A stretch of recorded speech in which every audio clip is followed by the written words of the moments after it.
Okay po. Sa muli mga kapatid, magandang hapon sa ating lahat sa pangalan ng Diyos at ganoon din sa pangalan ng ating Panginoong Hesukristo. Ang pag-uusapan natin sa hapong ito mga kapatid ay tungkol sa what is the purpose of parables. Unang-una, parang mas madali para sa akin kung yung topic ko sana parables na lang, yung katulad ng the sower, yung ganun. Yung the lost coin, yung about sa sheep. Mas gusto ko sana yon. At medyo nahihirapan ako sa paghahanap ng source patungkol dito sa purpose ng parables. Pero tatalakayin natin ito mga kapatid. Pero bago man natin titingnan yung mga parables, kung ano yung purpose ng parables na ito, ay magkakaroon muna tayo ng short story. Kung alam nyo to, pwede na rin hindi na makinig. Pero pag hindi nyo pa alam to, ay papakinggan natin. So yung story natin mga kapatid at mga kaibigan, starting natin sa ating lesson, yung story of the delicious bread. So ito ay tungkol sa napakasarap na tinapay. So ang pangyayari dito mga kapatid, may nagbigay ng isang napakasarap na tinapay sa isang napakayamang tao. So binigyan niya yung mayamang tao ng napakasarap na tinapay. Nung tinanggap ng ng mayaman na ito yung tinapay, tinikman niya, kinagat niya yung gilid ng tinapay. At nung kinagat niya yung tinapay, hindi niya nagustuhan. Hindi niya nagustuhan yung delicious bread na ito. Ngayon mga kapatid, dahil sa hindi niya ito nagustuhan, tinapon niya. Tinapon niya yung tinapay. Question natin mga kapatid, what do you think is the problem? Ano kaya yung naging problema kung bakit itinapon niya yung tinapay na masarap at hindi niya nagustuhan? Anyone? Sinong gustong sumagot? What is the problem doon? Bakit kaya itinapon niya? Pwede niyo pong i-unmute yung mic niyo kung gusto niyo magsalita. Ano po, Brad?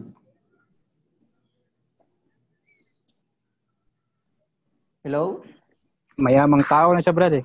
Oh, mayamang tao na siya. Ayaw niya na ng masarap na tinapay. Pwede. Or usual na masarap sa kanila, Brad. Okay. Yung masarap sa kanila, usual na yan kasi mayaman rin sila eh. Pwede. Kaya siguro tinapon niya kasi usual na sa kanya yung delicious bread. Ayaw niya na. So, sino pang may ibang idea dito? Bakit itinapon niya yung delicious bread na ito?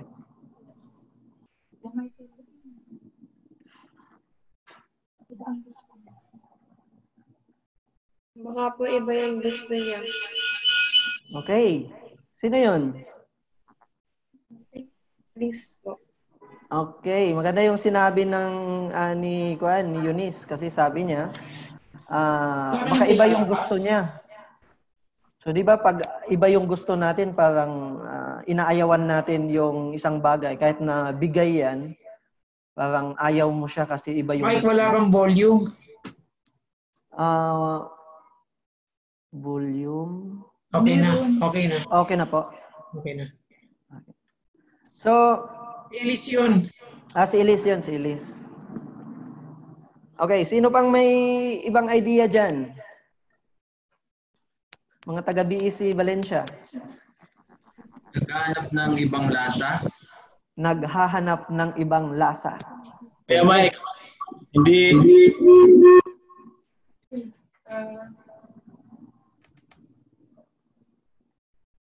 Hello? Naka-off yung mic mo, Brad Dom. Ito. Hindi ata siya enough. Hindi siya enough. Okay, maaari. Hindi enough yung pagkain na yun. Parang hindi niya nagustuhan. Hindi siya kontento. Okay, hindi siya kontento sa nakain niya. Maganda yun. Kasi di ba pag hindi ka kontento sa ibang bagay, pwede mo siyang itapon. Pwede mo siyang hindi nakainin. May sumagot dito sa Valencia BEC, sabi niya, mataas daw yung standard niya. Kaya pan yung tinapay. Okay. I-reveal natin mga kapatid kung ano yung sekreto dito at ano yung naging problem kung bakit niya itinapon. Unang-una, sa story natin, sabi ko kanina, tinikman niya yung gilid ng tinapay. Na-recall nyo yon, yung sinabi ko na nung ibinigay sa kanya yung bread, tinikman niya yung gilid ng tinapay. Hindi niya nalasap actually yung delicious bread. Hindi niya nalasap yung pinakalaman ng tinapay. So ngayon mga kapatid, ano yung lesson? Ano yung lesson sa story ito? Sa pag-aaral sa salita ng ating Panginoong Diyos, pag hindi mo nilasap ang buong banal na kasulatan ng ating Panginoong Diyos, kung gilid-gilid lang yung pinag-aaralan mo, yung verses lang, hindi natin binabasa yung whole context ng banal na kasulatan, hindi natin ma-appreciate yung lasa ng salita ng ating Panginoong Diyos. Ganon yung nangyari dito na hindi niya nagustuhan yung tinapay kasi yung gilid lang yung kinain niya. Which is, alam naman natin, pag tinapay, yung palaman, andun na sa gitna yung palaman. At yung salita ng ating Panginoong Diyos, kinakailangan natin na lasapin yung pinakaloob nito, hindi yung gilid niya. Which is, ito yung nagiging problem sa parables na pag-aaralan natin ngayon.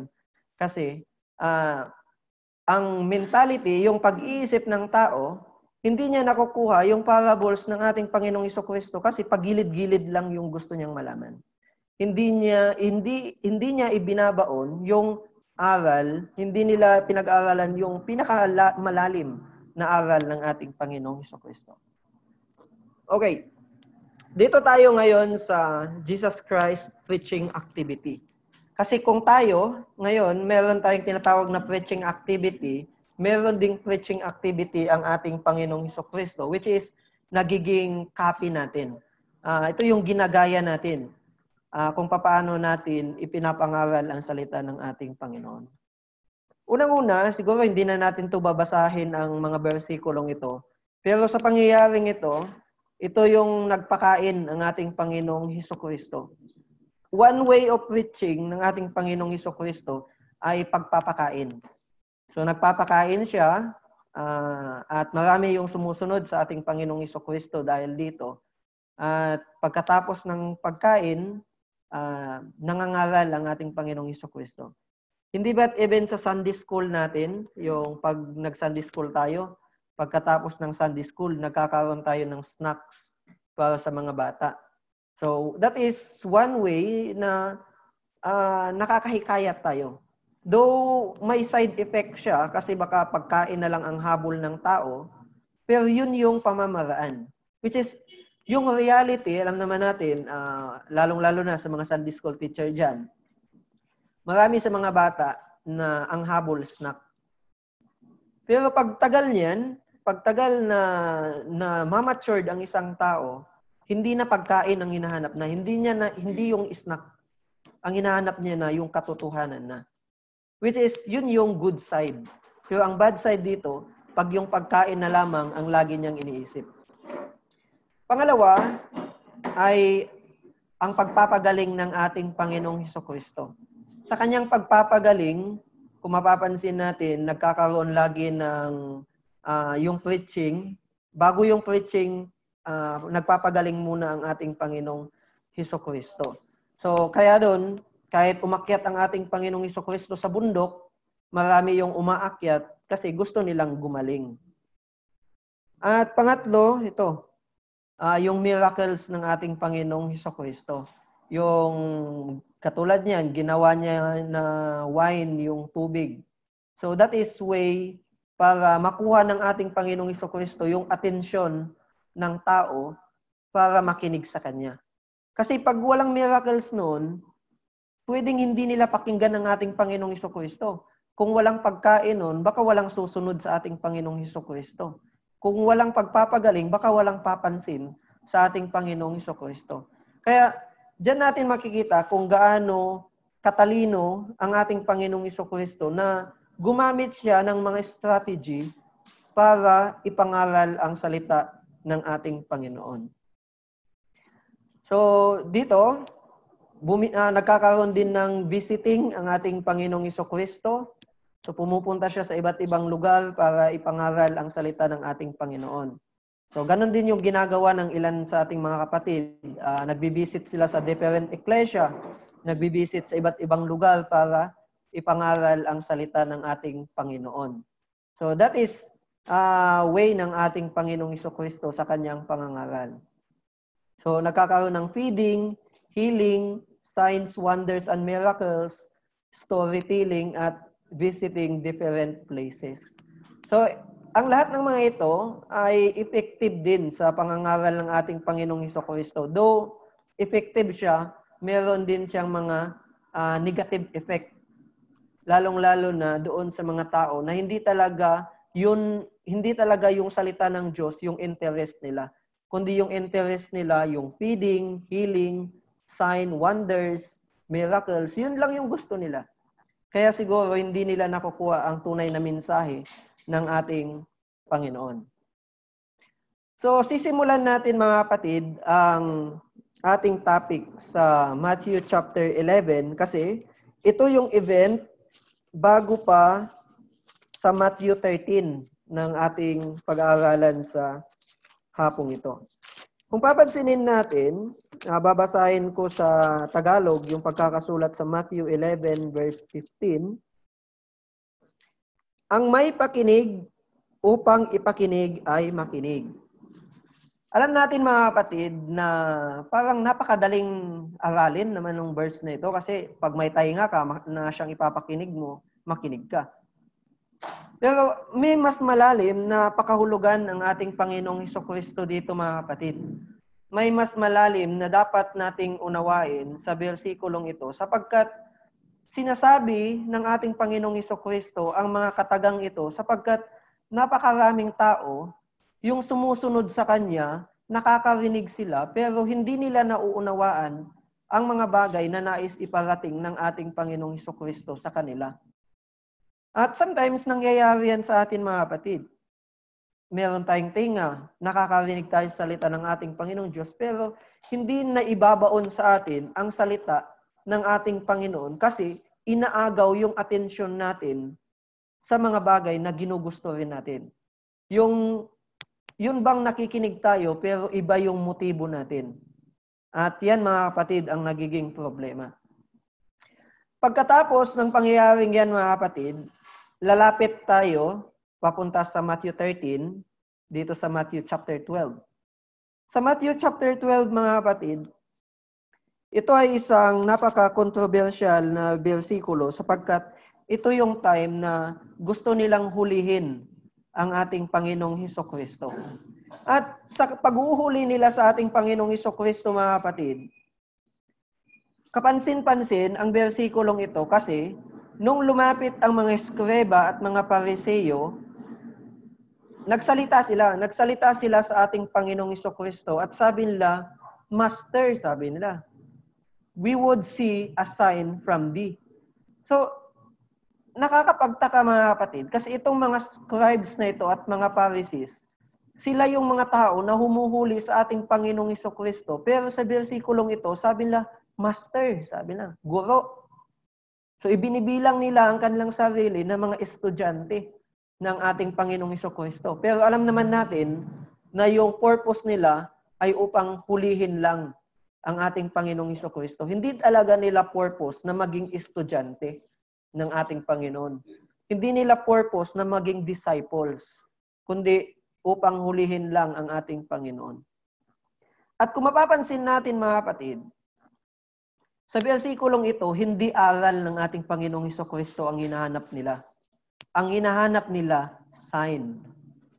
Naghahanap sila ng mga miracles na ipapakita ng ating Panginoong Jesucristo. Hindi ba, mga kapatid, parang familiar ang pangyayaring ito sa buhay natin ngayon? Kasi ang tao, usually ang hinahanap niya mga mirakulo. Hindi yung salita ng ating Panginoong Diyos. Hindi yung aral ng banal na kasulatan ang hinahanap, kundi ang hinahanap miracles. Kaya kung mapapansin nyo yung, yung sa Black Nazarene, tingnan nyo yung tao gusto nilang umakyat doon sa Nazareno, gusto nilang ipahid yung towel nila, at yun daw, makakagamot daw yun sa mga may sakit. So ano yung habol nila? Ano yung purpose nila kung bakit ganun yung ginagawa nila? Kasi ang gusto nila, mga sign. Ang gusto nila, miracles. Hindi sila interesado sa katotohanan na sinasabi ng simbahan. So ganun mga kapatid. Ganun yung nangyayari sa time din ng ating Panginoong Jesucristo kasi sign yung gusto nila, hindi yung salita. So ngayon, from feeding, healing, sign, wonders, and miracle, He switches into parables. So binago ngayon ng ating Panginoong Jesucristo yung kanyang pamamaraan sa pangangaral sa salita ng ating Panginoong Diyos. So huminto siya sa pagpapakain. Doon kumakain pa rin sila, pero hindi na yun yung pinaka-strategy. Kundi ang strategy na ng ating Panginoong Jesucristo ay ang pagsalita o yung pangangaral ng mga parabulo. So, yun na. Doon na nagkaroon ng problem. Ngayon, tatalakayin natin mga kapatid, bago tayo pupunta doon sa question kung ano yung purpose ng parables, alamin muna natin kung ano yung parable. So yung salitang parable, ito ay nagmula sa Greek word na parabuli. In the Greek, yung para, nangangahulugan siyang beside, at yung balo means to cast or throw. So in parable, in very basic sense, means to cast beside. So yung pagbibigay mo, yung pagtapon mo ng salita, yun yung ibig sabihin ng parabola. At yung parabola, yung parable, ito ay comparison ng dalawang bagay. So, kung minsan ito ay idinadaan sa pamamagitan ng istorya na may maraming meaning. So, kung minsan yung parable na sinasabi ng ating Panginoong Jesucristo, meron siyang different meaning upang itago yung mga bagay na hindi para sa mga tao na hindi sisigasig sa pag-aaral sa salita ng ating Panginoon. So, kung papansinin natin, sinong nakakaalam ng parable na ito? May nakakaalala ba ng parable na ito? The lost sheep, the lost coin, The lost coin, the lost sheep, and prodigal son. prodigal son. Sa time ni David, nung pinakuha niya nung parable ni Nathan. Okay, so yan. Si Kuya Efren ata yun, yung napakinggan ko. So, ang parable na ito ay tungkol kay David at ito ay ginawa ni Nathan ng harapan sa hari. So, kung mapapansin natin, yung purpose ng parable na ito, Nathan, the prophet, used parable to awaken David to the sin he had committed. So kung minsan pala, yung parable, ginagamit siya para magising tayo sa mga kasalanan na nagagawa natin. So, ganun din ang ginagawa ng ating Panginoong Jesucristo sa mga scribes at mga Pharisees before, nung nangangaral siya, directed sa mga Pharisees at mga Sadducees at mga scribes para magising sila sa katotohanan. Kasi sa kanilang pagkakamali, ipinapakita ng ating Panginoong Jesucristo na ito yung wrong nyo, ito yung pagkakamali na ginagawa nyo. So David, a former shepherd, had no difficulty in seeing the injustice done to the poor man deprived of his pet lamb by a rich and powerful man. So alam naman natin, si David, di ba, nagmula naman siya sa trabaho ng pagiging shepherd. So alam niya yung damdamin ng mawalan ng tupa. Kaya kung mapapansin natin, yung parable ni Nathan ay basic lamang para kay David kasi ramdam ni David yon. Yun yung dating trabaho niya. Kaya nung una, hindi pa medyo naunawaan ni David kung ano yung ibig sabihin ng parable ni Nathan. Pero habang tinatapos ni Nathan yung parable, unti-unti niyang nare-realize sa kanyang sarili na ako pala yun. At ipinaalam ni Nathan ng harapan kay Haring David na ikaw ito. Ikaw yung tao na kumuha ng lamb sa isang mahirap na tao. So, yan mga kapatid. Yun yung ilan sa mga purpose ng parables. So, katulad nito mga kapatid, example ng mga parables ng ating Panginoong Jesucristo, tulad nito, the Good Samaritan. Alam naman natin na sa Good Samaritan, di ba, may 3 dumaan doon. Yung priest ba yun? Tapos yung Levites. So, mapapansin natin, directed yun para sa mga namumuna sa simbahan. Kasi alam ng ating Panginoong Jesucristo na dapat yun yung dapat gawin ng mga namumuno sa simbahan pero hindi nila ginagawa sa kanilang kapwa. So that is directed para sa kanila na aral.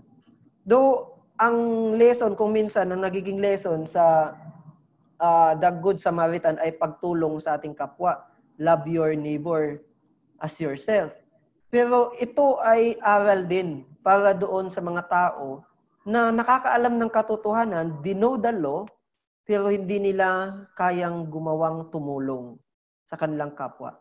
Hindi ba't yung parable na ito mga kapatid, parang ito ay isang napakalaking sampal para doon sa mga namumuno sa templo sa time ng ating Panginoong Jesucristo habang pinapakinggan nila yung parable na ito. Pangalawa mga kapatid, yung the sower. Alam natin that the sower ay parabola tungkol sa salita ng ating Panginoong Diyos kung paano ito inihasik. At ito ay nangyari mga kapatid nung nagkaroon ng napakaraming tao. At ang the sower mga kapatid ay tumutukoy sa mga listener. So yung mga listener na andon, nakikinig sa ating Panginoong Jesucristo, pero may ibang iniisip, may ibang gusto, may mga ibang nais na gawin doon. So, yan, kung naunawaan sana nila yung parables ng ating Panginoong Jesucristo dyan, masakit yan para sa kanila. Yung the 10 virgins. So, katulad niyan, ito ay mga parables para sa pagiging handa, which is sa time ng ating Panginoong Jesucristo, marami yung mga hindi naghahanda. Even sa time natin ngayon, napakaraming tao ang hindi naghahanda. So, yung the lost sheep. So, alam sana ito ng mga alam ito ng mga Levites at yung mga priest sa loob ng temple na sila dapat yung maghahanap ng mga nawawalang tupa. Pero hindi nila ginagawa. So, ipinapamukha ng ating Panginoong Jesucristo, ito yung mga bagay na hindi nyo kayang gawin. Though kayo yung nakakaalam, pero hindi nyo siya kayang gawin. So, katulad dito, yung the tenants, yung mga iniwan ng ating Panginoong Diyos ng yung pag-harvest. Instead na ibigay nila yung harvest na ito, pinatay pa nila pati yung son ng yung tagapagmana. At mapapansin natin dito mga kapatid, yung parables ng the tenants, yung end ng verse na yon, nahalata nila na sila yung pinapatamaan ng ating Panginoon. Nung nagkakaroon ng parables ng ang ating Panginoong Jesucristo patungkol sa the tenants, sabi ng isa, sabi niya, tayo ata yung pinapatamaan ng parables na ito. Ibig sabihin, alam nila. Alam nila yung ibig sabihin ng parables, pero ayaw nilang tanggapin ang katotohanan na sinasabi ng ating Panginoong Jesucristo. At yun yung sinabi sa Matthew chapter 13 mga kapatid. Pero titingnan na natin yun mamaya. So yung pinaka-focus natin sa hapong ito, sa pag-aaral na ito mga kapatid, ay tungkol sa Matthew 13. So pero bago pa man yan, kasi nasa Matthew 13 din naman tong parable ng the sower at yung seed. Pero hindi ko na to tatalakayin kasi may ibang presenter about dito. So yung lesson para sa parables na ito ay para sa mga nakikinig. Can you imagine mga kapatid? Nagsasalita ang ating Panginoong Jesucristo sa multitude. Maraming tao, napakaraming tao. Nangangaral siya. At yung 4 na ground na ito mga kapatid, ay 4 na klase ng mga taong nakikinig sa Kanya. So, ibig sabihin, habang nagsasalita pala siya sa napakaraming tao, hinahati-hati ng ating Panginoong Jesucristo kung anong klaseng mga tao yung nakikinig sa Kanya. May mga tao na nasa wayside, na kung sila ay kinain ng bird, kasi yung pag-iisip nila, madaling mawala. Nakakarinig naman sila, pero wala lang sa kanila. Stony ground. Nakarinig sila ng salita ng Diyos, pinatubo nila, pero namatay dahil hindi talaga sila nakatubo, hindi sila nakaugat. Yung thorny, so nakarinig na siya ng salita ng Diyos, tumubo na siya, pero pinatay siya ng damo. Mari yung damo, kaibigan mo lang. Sinira ka sa imbis na mag-attend ka ng virtual Bible class, sabi niya, dito na lang tayo, gala tayo. So, pinatay ka ng damo mo, yung kay best friend mo pa, yung pumatay sa'yo. So, yung good ground, ito yung mga tao na nandito ngayon, nakikinig sa salita ng ating Panginoon. So, kasama natin na nag-aaral sa salita ng ating Panginoong Diyos ngayon. So, babalik tayo mga kapatid sa sinabi uli ng ating Panginoong Jesucristo. Ito ay inulit. Actually, binasa natin ito kanina sa Matthew chapter 11. At inulit dito sa versikulong ito, sabi niya, kung sino yung may pakinig ay makinig.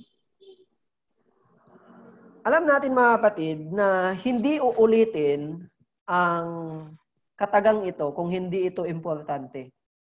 Lahat ng mga nakasulat sa Biblia, mga kapatid, ay importante. Pero pag ito ay inulit sa pangalawang beses, napaka-importante ang versikulong ito.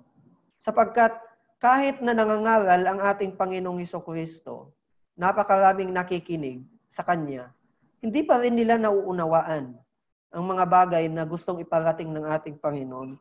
At ang tanong dito, mga kapatid, bakit? Bakit sa paulit-ulit na pangangaral ng ating Panginoong Jesucristo, hindi nila makuha ang mensahe ng ating Panginoon? Kahit na nagpapakita na siya ng napakaraming miracles. Tapos sa Matthew chapter 12, sabi pa ng scribe, magpakita ka uli ng sign. Anong silbi ng mga sign na naunang ipinakita ng ating Panginoong Jesucristo?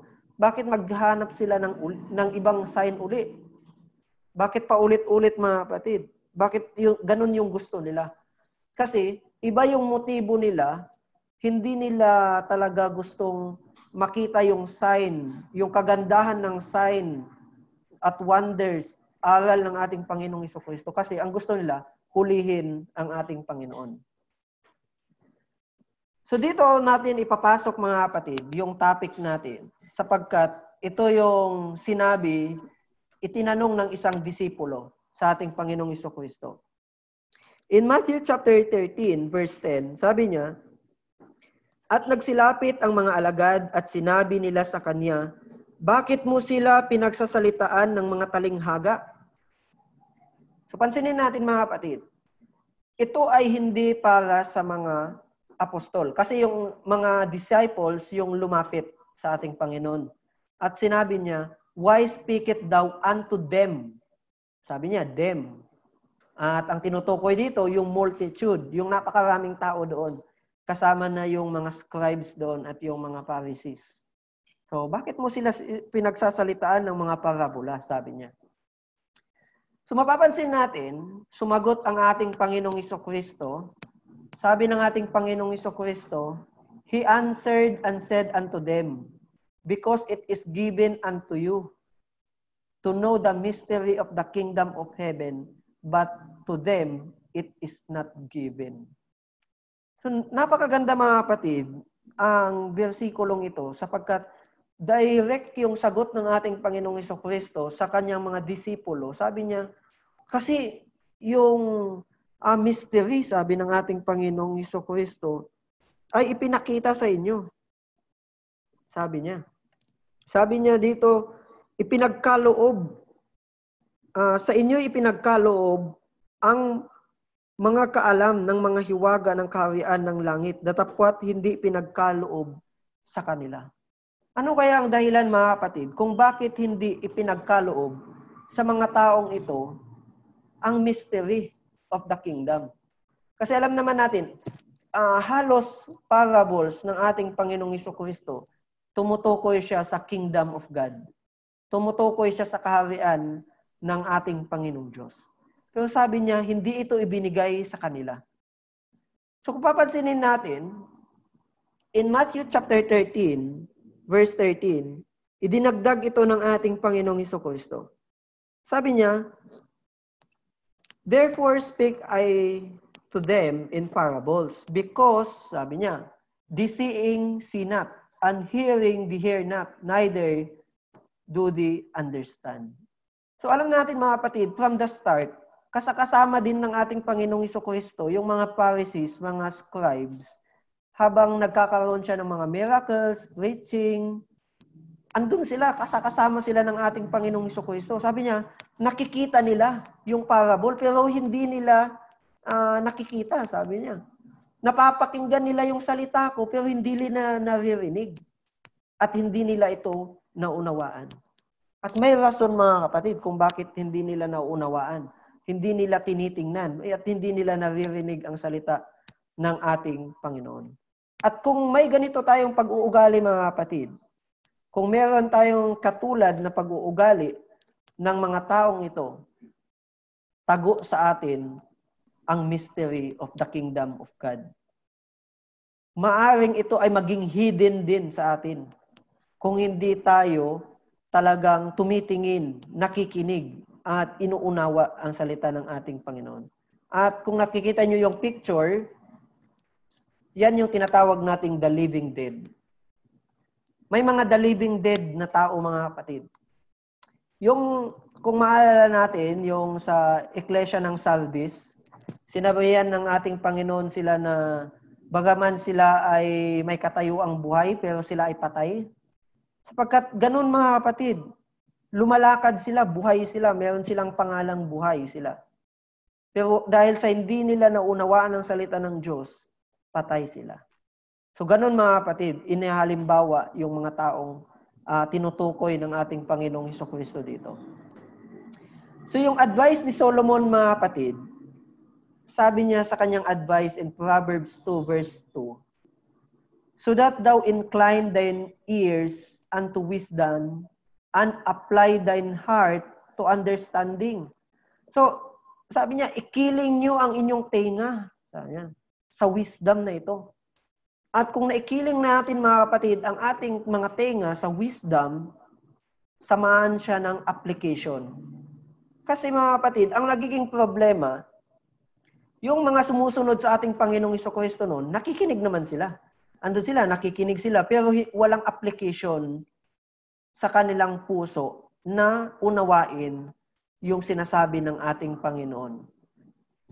Siguro mga kapatid, naka-experience na tayo, wala naman sigurong hindi naka-experience dito, na nakikinig ka sa isang Bible study, pero hindi maitarok sa puso natin yung napag-aaralan natin, na sa paglabas natin ng isang session, parang wala lang. Bakit? Because we are yung tenga natin hindi naka-incline. Hindi siya naka-incline doon sa wisdom na dapat nating malaman at wala siyang application sa puso natin. So yun yung nagiging problem mga kapatid.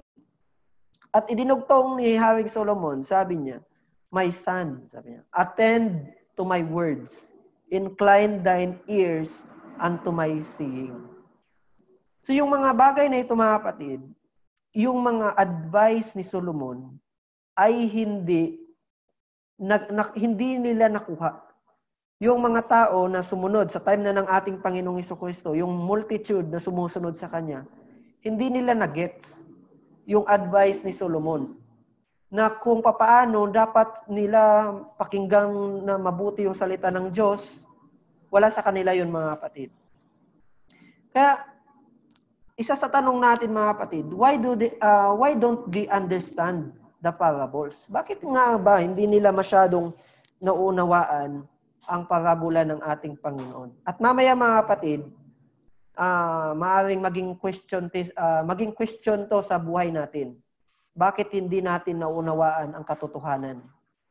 So unang-una mga kapatid, if the teaching of Christ covered by miracles, kung ang habol natin miracles, maaaring tatabunan ang katotohanan, mga kapatid. Kung ang habol natin ay feeding, maaaring ang teaching ng ating Panginoong Jesucristo ay matatabunan. Kasi magkakaroon tayo ng interest, ibang interest. Being not interested sa Word of God can lead us to cover the teaching of Christ. Yung personal interest natin. Why do we attend seminars, conference? Is it because may personal interest tayo, may ibang gusto tayo, or dahil sa gusto talaga nating malaman ang katotohanan? So, kung minsan, naghahanap tayo ng mistakes, alam nyo mga kapatid, siguro nangyari din to sa akin when may isang nagbibigay ng aral, which is my mistake, mga kapatid, na parang iniisip ko saan siya magkakamali. Saan magkakamali ang taong ito. So ngayon mga kapatid, natapos yung kanyang study, alam niyo kung ano yung nangyari, wala akong natutunan. Bakit? Kasi naghahanap ako ng mistake niya. At kung naghahanap tayo mga kapatid, if we have that kind of attitude, pag hinahanapan natin ng mali yung taong nagbibigay ng aral, nami-mislead tayo sa katotohanan. Nawawala tayo doon sa aral. So alam naman natin mga kapatid that these things, ang lahat ng mga bagay na ito, sila yung nagka-cover sa teaching ng ating Panginoong Jesucristo. At yun din mga kapatid, yun yung nagiging problem sa mga Pharisees at mga scribes. Kasi hinahanapan nila ng mali ang ating Panginoon. Hindi sila interested talaga sa aral ng Panginoon.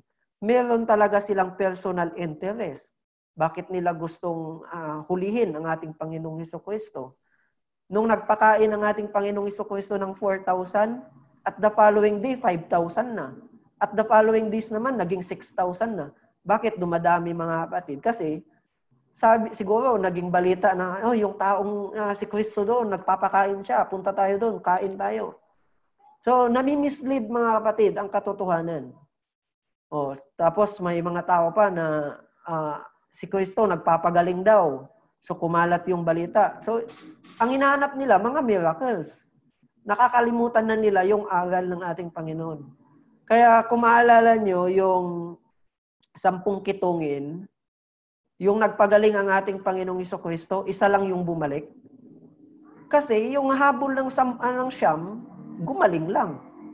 Yung habol lang nila doon, yung miracles ng ating Panginoon, yung healing niya. Pero hindi sila interested na sumunod sa ating Panginoon. Kaya isa lang ang bumalik doon, yung isang Samaritano pa. So, ganun mga kapatid, kung bakit natatabunan ang preaching dahil sa mga bagay na ito. Though siguro mga kapatid, marami pa tayong maiisip kung bakit natatabunan yung katotohanan. Kung bakit ang tao ayaw niyang intindihin ang parables ng ating Panginoon. Ito ay isinulat na sa aklat ni Isaiah mga kapatid.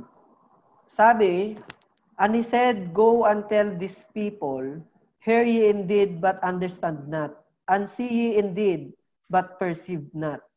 Make thine heart of these people fat, and make their ears heavy, and shut their eyes, lest they see with their eyes, and ears with their ears, and understand with their hearts, and convert, and be healed.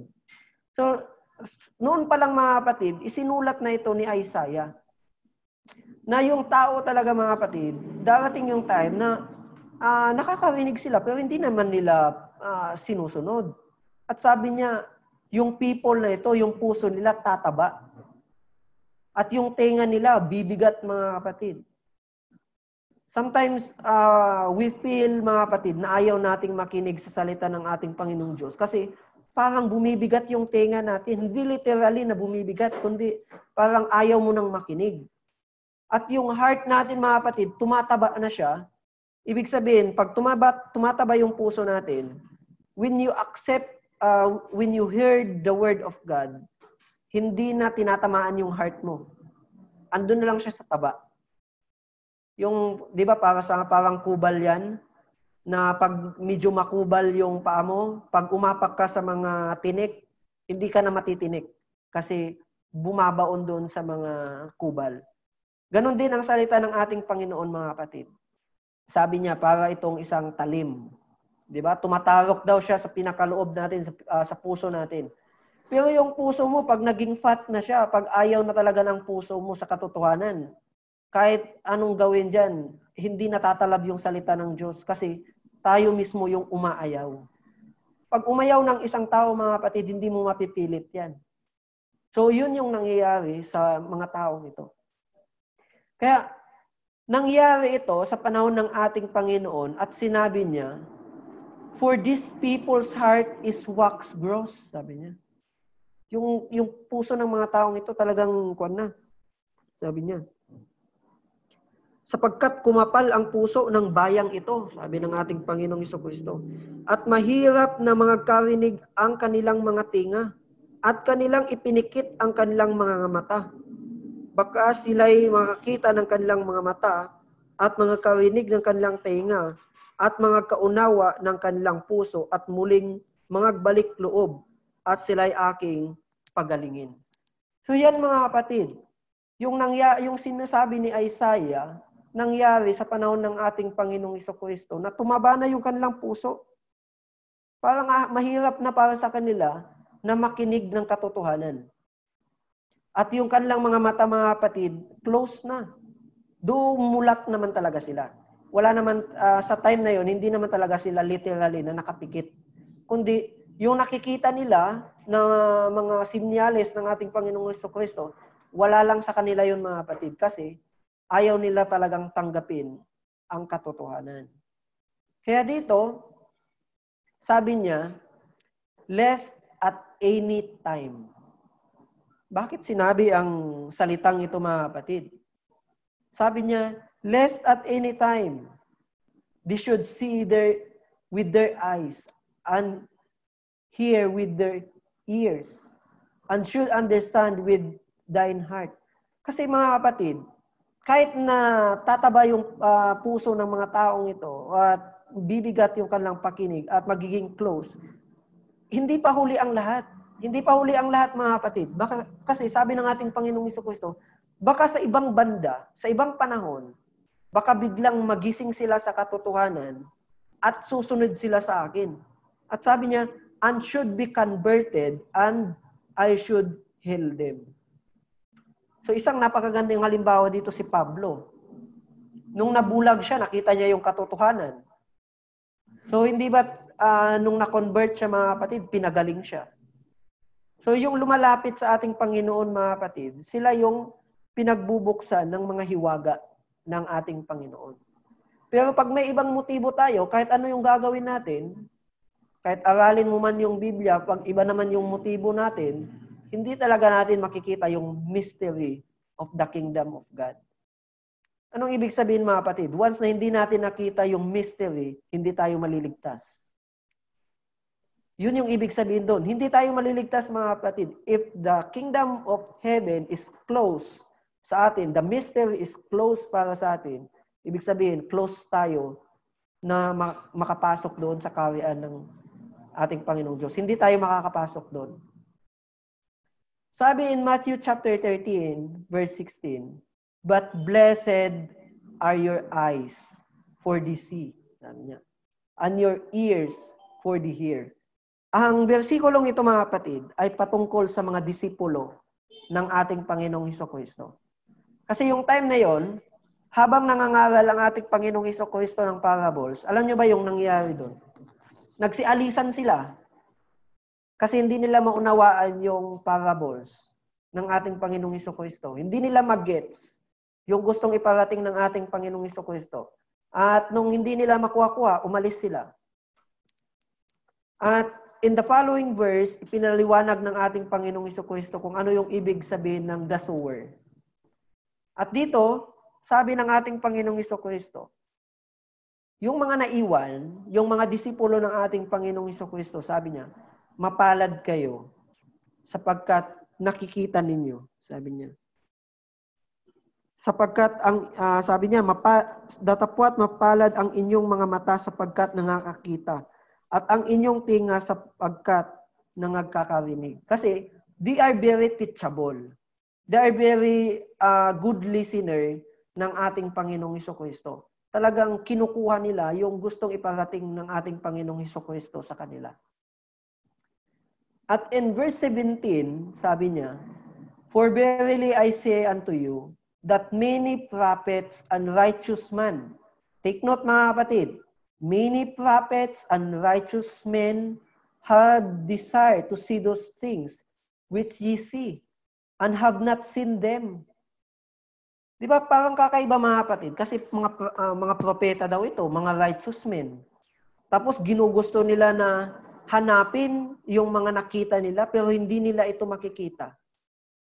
And sabi niya, "and to hear those things which ye hear, and have not heard them." So bakit mga kapatid? Bakit na kahit na sila tinawag ng prophets, tinawag pa silang mga righteous men, may desired pa sila.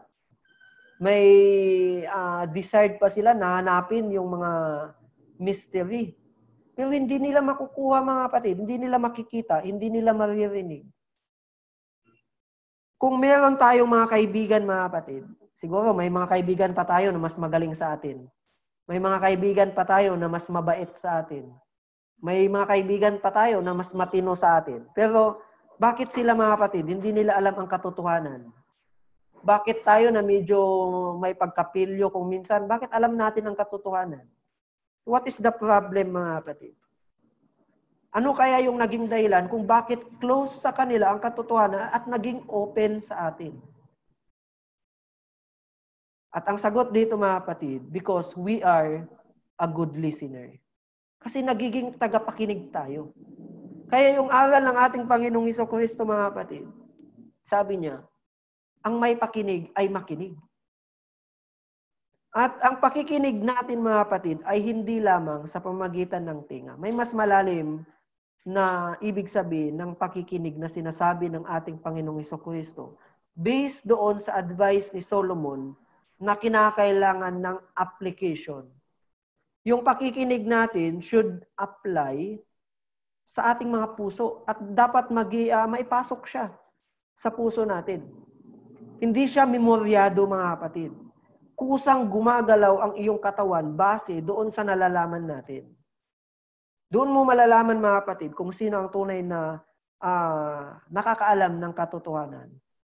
Yung kusang gumagalaw, yung katawan mo na parang natural lang siya na nagiging mabuting tao ka talaga.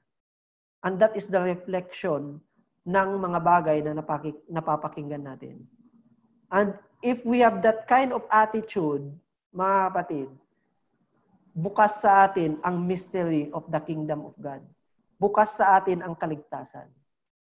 So, hindi naman natin sinasabi, mga kapatid, that we are the most righteous men. Ang sinasabi natin, we are following the truth. Hinahanap talaga natin yung katotohanan, sinusundan natin ito. Doon nagkakamali tayo, mga kapatid, but the good thing, kinakailangan nating i-accept kung may kamali tayo. At yun mga kapatid, ang ilan sa mga gustong iparating sa bawat isa atin. So yung topic natin sa hapong ito mga kapatid ay parang background lang siya ng lahat ng parables. Kung bakit yung mga parables na sinasabi ng ating Panginoong Hesukristo, hindi nila nauunawaan. Though naririnig nila, napapakinggan nila, hindi nila lubusang makita yung katotohanan na kung minsan mga kapatid, yung parables ng ating Panginoong Hesukristo, ang ginagamit niya yung mga basic na trabaho ng tao. Katulad ng pangingisda, may mangingisda. Yung the sower, about sa mga farmers. Yung about sa lost sheep, para doon sa shepherd. Yung mga basic na nangyayari sa buhay ng tao. Pero bakit hindi nila ito makuha-kuha mga kapatid? Because their heart is close sa katotohanan. Kasi yung puso nila, iba yung gusto. Kaya nga, di ba, sa tenants, pinatay nila yung tagapagmana. Kasi ang gusto nila, sila yung magiging tagapagmana. At yun yung nagiging reason, mga kapatid, why sarado sa kanila ang kaharian ng ating Panginoon. So siguro mga kapatid, hanggang doon lamang ang topic natin sa hapong ito at salamat sa inyong pakikinig.